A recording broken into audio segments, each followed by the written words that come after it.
I touch the title of the story. Read the title. Get ready to read the title. The Pathway.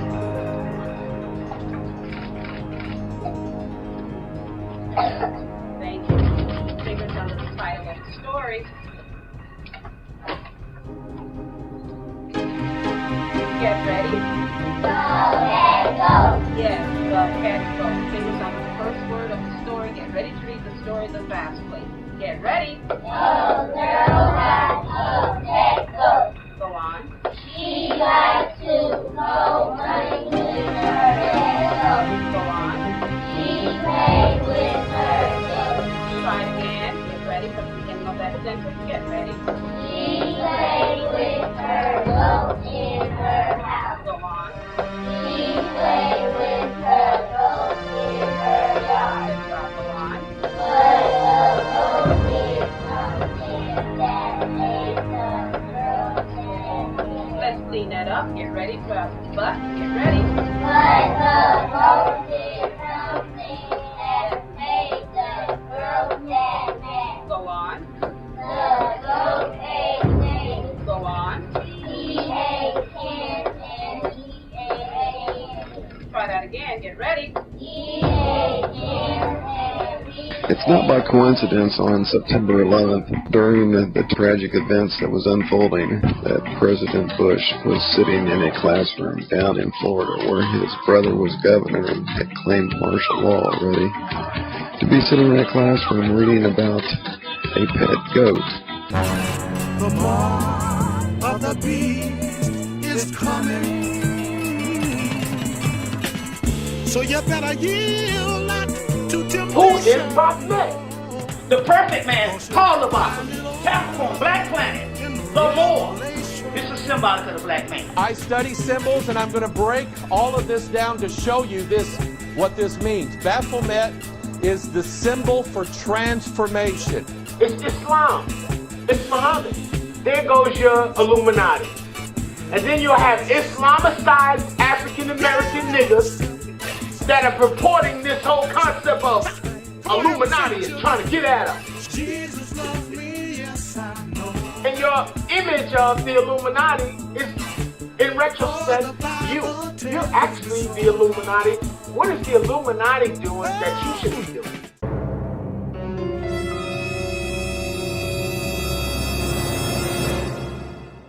This is an image called Baphomet.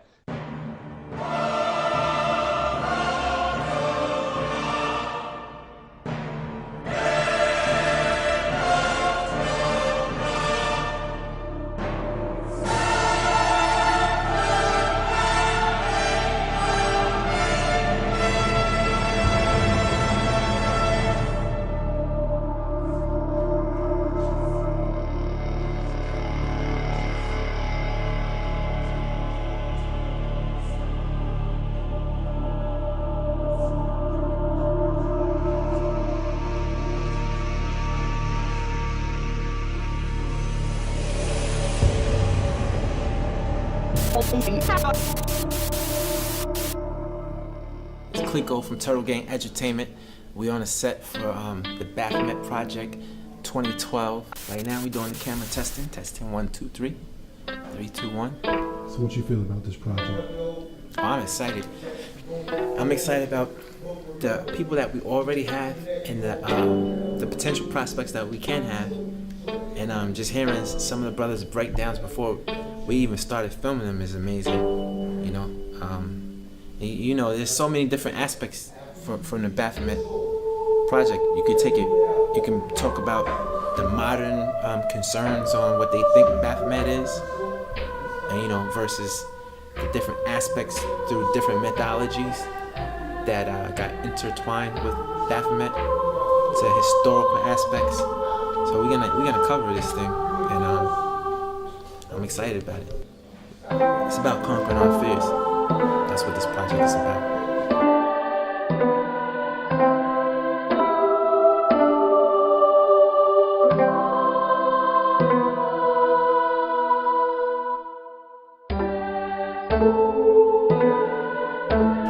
Baphomet is a very, very interesting history. And really, no one really knows the origin of it. because it has so many different aspects throughout different time periods in civilization. Because the Baphomet was really a positive symbol. It also has a connection to Pan. It has a connection to Aries. And from my research, it's actually connected to Khnum. But Khnum is also, it could also connect Baphomet to Ra because of the name. But I think Khnum is a better archetype because he had actually the ram head on him. And he was basically a god of creation. Khnum was part of the pantheon of the Nubian civilization.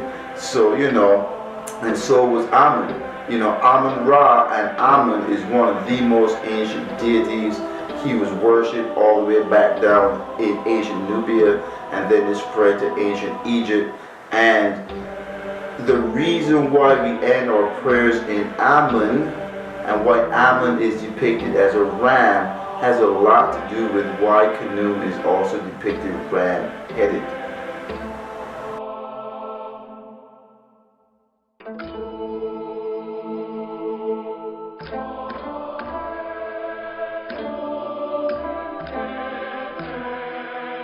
There are numerous examples throughout the African continent of horned gods.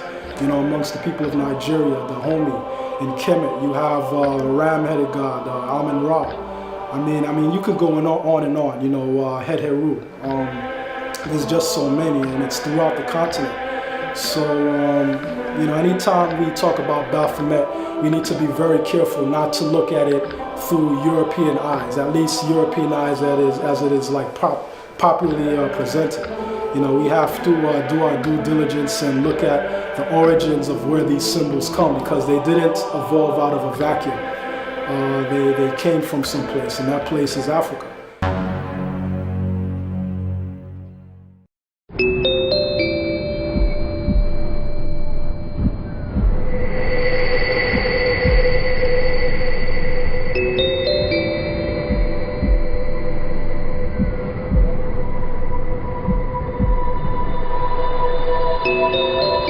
I'm sailing up the River Nile to a realm that's existed since the dawn of time.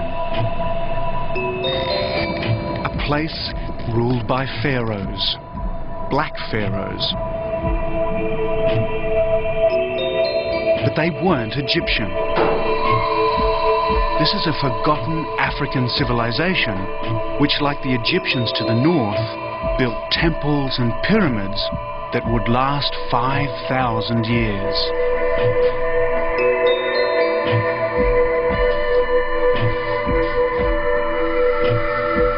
So my journey takes me 1,000 miles up the Nile, deep into a desert where temperatures soar to 120 degrees.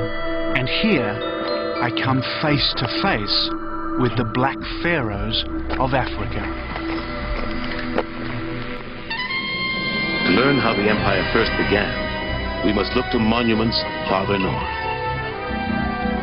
Just beyond the fourth cataract of the Nile lies the most sacred place in all of Nubia, Jebel Barkal, the Pure Mountain.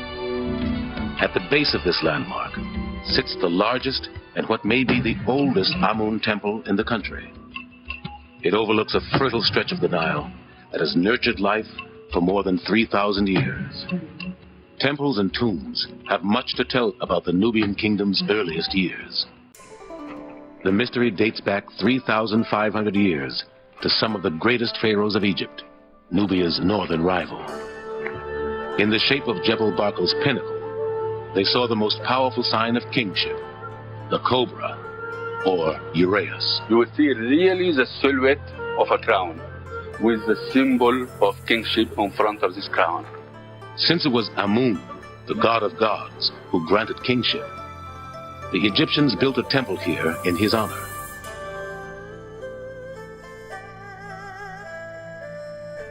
You can see clearly the silhouette of the mountain, a high outcrop with a flat top like that, and in front you can see the snake and the sun disk, which is the symbol of kingship. And inside the mountain, we can see Amun seated on his throne. This was the ancient belief that Amun was dwelling inside the mountain of Jabal Barkal. Where does the goat live? Up in the mountains, the higher parts. In the initiate. I just tell you where Mel Gibson came from? What was his birthday? In Capricorn. Capricorn is the mountain. That's where you climb. That's where the whole idea behind Jacob fighting and wrestling with the angel. On what? He fought on Mount Pineal, and the goats live on the mountains. Goat don't take no shit. Try climbing that mountain with a goat up there.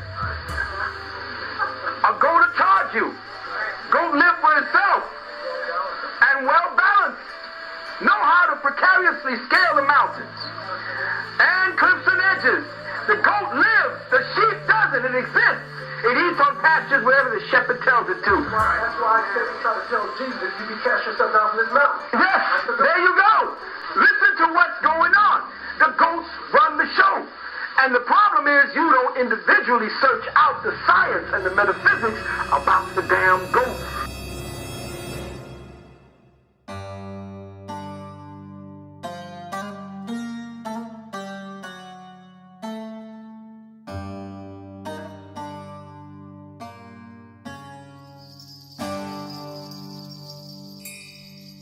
The story of the king riding the goat is not a story. It is a religious belief involving the constellations, going back to Jupiter, the horned god, Alexander here wearing the horns, being the son of God, and you'll find that the kings were always representative as the one who rides the goat. The Romans and the pagans made different depictions of goat riding. This is Allah with his three daughters, Allah meaning the god of all things, which is transformed into the goat, Baphomet, the god of all things. Today is known as Pan. Pan meaning universal. That's why Pan is in University Park, because the Freemasons' headquarters are here in Indianapolis, the Scottish Rite, and they pretty much run the show, and that's why they get away with desecrating the Cross of Commandments and have illegal preferences given to the pagans' polytheism and its pantheon. The Masons have a lot of depictions riding the goat, trying to make it sound like it's some kind of a joke or some kind of initiation, but basically riding the goat is an ancient religious ritual to where the Freemason is representing the sun, and on December 25th, when the sun is born, or the birth of the unconquered sun god, the sun rides Capricorn up to his zenith, to his highest point, to the path of Ra, the point where the light and dark are equal in strength. And it's all part of the apotheosis. But the riding the goat is symbolic. When the Mason is riding the goat, it's symbolic of the Mason himself becoming a god, becoming enlightened by going through this counterfeit Christian ritual of dying, being resurrected, or being raised under a new God's name. We'll walk to the magic square with the assistance of riding the goat. The process of the king riding the goat was representing the king as the sun, ascending into the heavens to his highest point, to be on the throne as God. Therefore, the goat was able to ascend into the heavens. The Capricorn giving the king the ability for the apotheosis of becoming God. Ladies and gentlemen, it is my great privilege and distinct honor to introduce the 44th President of the United States of America, Barack H. Obama.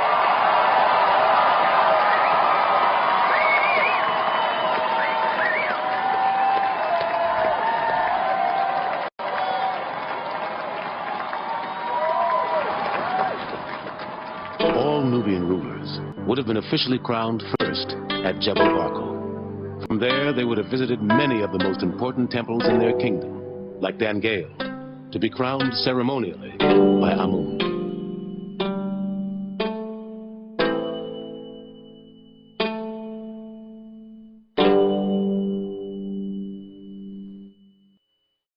We talk about the Baphomet you have to understand that a lot of people see the goat head, they see the pentagram. You know, a lot of people get scared. They go deep into the occultic, satanic, school, and they scared of it. And they think it's something wicked or evil. It's just something that was thrown out there of people that invaded the schools, the ancient mystery schools in Kemet, that distorted the information, and they put that vibration out there so everybody could be scared of it.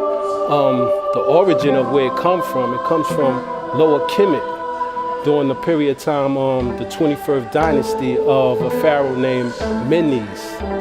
And he was the ruler of that time and period. And in that nome where he ruled was a triad, which he worshipped Osiris, Isis, and Horus, which was the triad, which came from out of the ram, which was the symbol of Ra.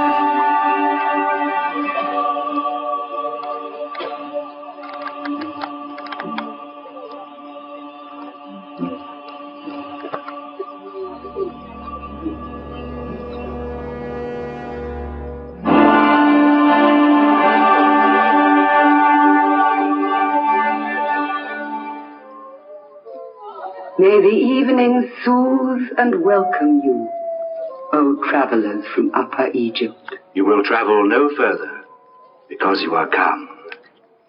Here, you are at the beginning of time.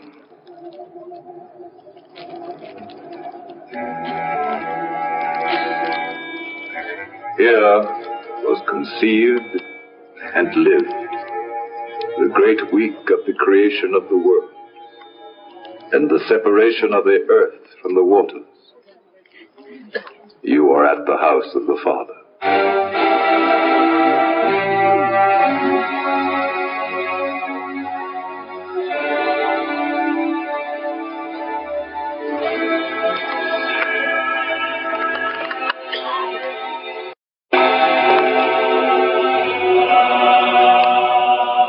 In this house of the Father, each pharaoh thought of himself as a son, and wished to leave his mark upon it.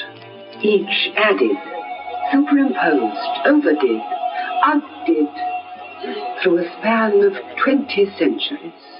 The result is this fabulous labyrinth of facades and passages, esplanades and corridors, perspectives and detours, to which only priests and pharaoh had access.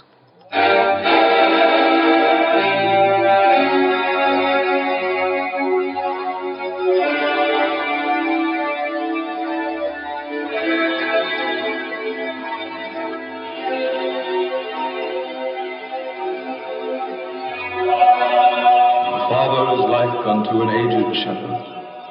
His right hand holds the shepherd's crook that gathers in the dust of the stars.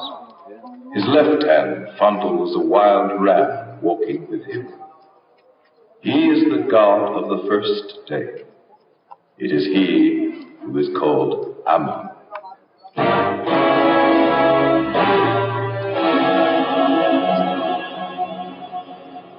At the very mention of his name, priests bow the head, and mere mortals prostrate themselves in the dust.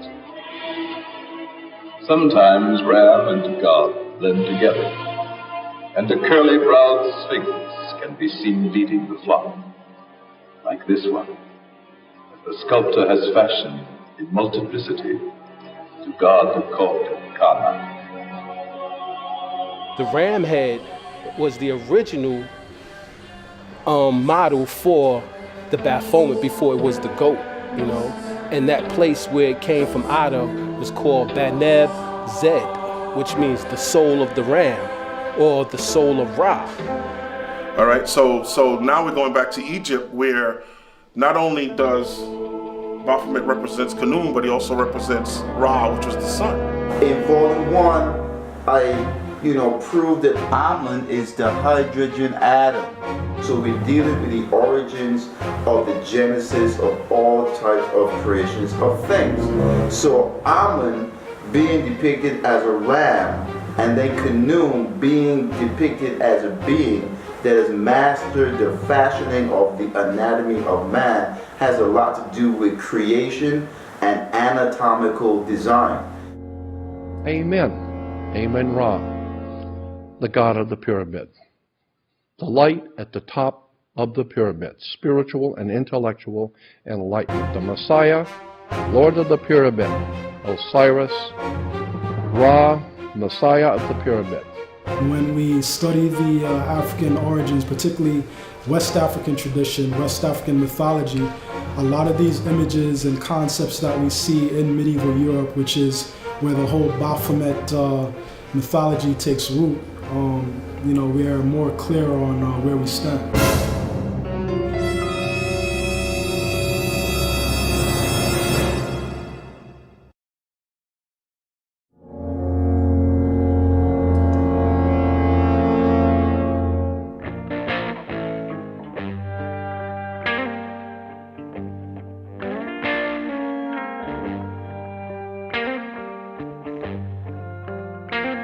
Said the moon was ours. Yeah. You said the moon was ours. To hell with the day. The sunlight is only gonna take love away. Raise up suspicions and an alibi. But I can't see doing tear-blinded eyes. When the Greeks came in, they changed everything around. They went into the mystery schools, not really understanding what our symbols and all this stuff was. You know, they interpreted it the wrong way, and they started to convert those symbols into their own belief. You understand? So they took the ram head and they turned it into the goat. You understand?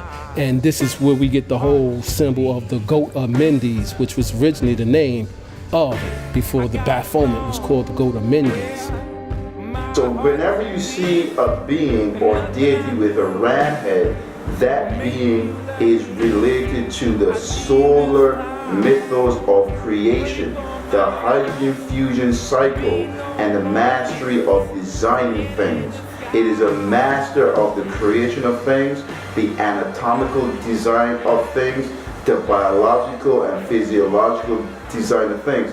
We call this protogenesis. You know, having that ambition and that light and wisdom to create things. You don't have enough tape, brother, for me to really go in on Baphomet.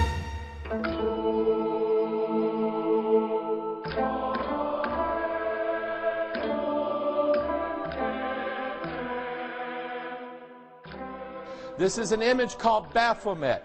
This is the god that the Templars were supposed to have been worshiping when they came back from the Crusades, and the Pope and Philip le Bel condemned Jacques de Molay, who was the head of the Templars at that point in time, and they scattered to Portugal and Scotland. Of course, resurfaced later as the organization of Freemasonry, but again, this is the god of Freemasonry. Now, how would you like to be the wife of a Mason and suddenly come to realize what your husband is into? And he has taken an oath, hasn't he? He's not going to tell you what he's into. I'm pure and virtuous and wholesome and innocent. How can you say anything bad about me? Sir, you need to be born again. I am born again. Now, did you just say that you were Lucifer? I am Lucifer. Can you define Lucifer for me? Pure, virtuous, wholesome, innocent individual that's out to help people. Lucifer is? Yeah. Say that again. Lucifer is a pure, holy... Virtuous. Virtuous. Now, is he the Lucifer that God created? That's the same one. Oh, man, this is great. I'm going to put this on the internet. Oh, Amen. God bless you, Amen. brother. Because that's exactly what the Shriners and Masons teach, is that Lucifer is light. The fuckers that rule you are the goats. It's the goats running the sheep. You people say, oh, the goat is the beast, and you're damn right. And your body is part beast, part spirit. But you're looking for the sheep spirit, and you don't know how to conquer the beast spirit. And you're here to conquer the beast. Transformation. Let's talk about transformation. What I'm going to show you this year is the idea of transformation. How does this turn into this.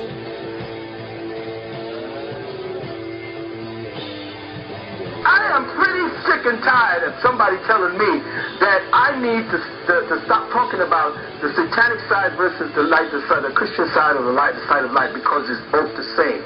And we have been estranged from this part of it because the symbology has been demonized in our minds.